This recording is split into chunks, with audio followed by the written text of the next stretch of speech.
And unlike SARS, this outbreak will continue for some time, a year, maybe longer.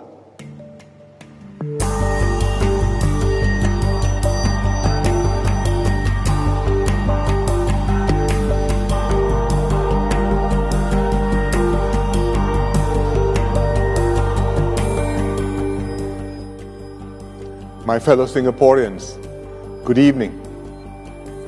5 weeks ago, I spoke to you on our COVID-19 situation. Much has happened since then.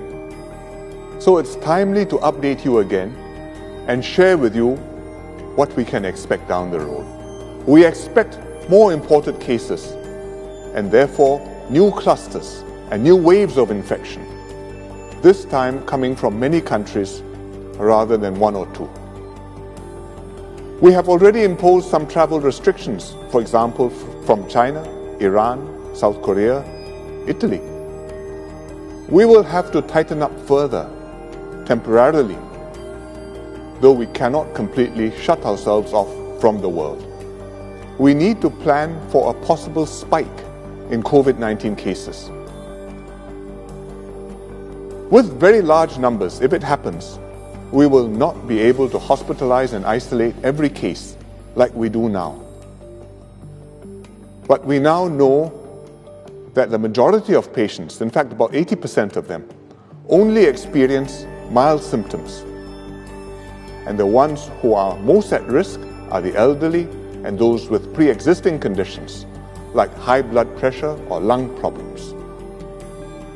So, with larger numbers, the sensible thing will be to hospitalize only the more serious cases and encourage those with mild symptoms to see their family GP and rest at home, isolate themselves. This way, we focus resources on the seriously ill, speed up our response time, and hopefully minimize the number of fatalities. But rest assured, any Singaporean who needs urgent medical care, whether for COVID-19 or other illnesses, will be taken care of. But let me emphasize this. The situation in Singapore remains under control. We are not going to DORSCON red. What we are doing now is to plan ahead for some of these more stringent measures, try them out, and prepare Singaporeans for when we actually need to implement them. As we consider these next steps, one major concern we have is the impact on our economy. So the government is working on a second package of measures. We will help our companies with their costs and cash flow to keep them afloat through the storm. We will help our workers keep their jobs and retrain during their downtime, so that when things return to normal, our workers will be the first out of the gate and immediately productive. I'm grateful that most Singaporeans are responding calmly and responsibly. Thank you for your trust and support.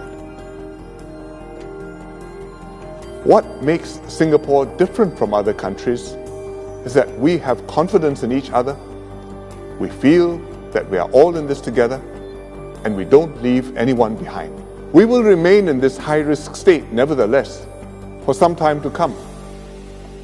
But if we keep up our guard and take practical precautions to protect ourselves and our families, we will be able to keep our economy going and carry on with our daily lives.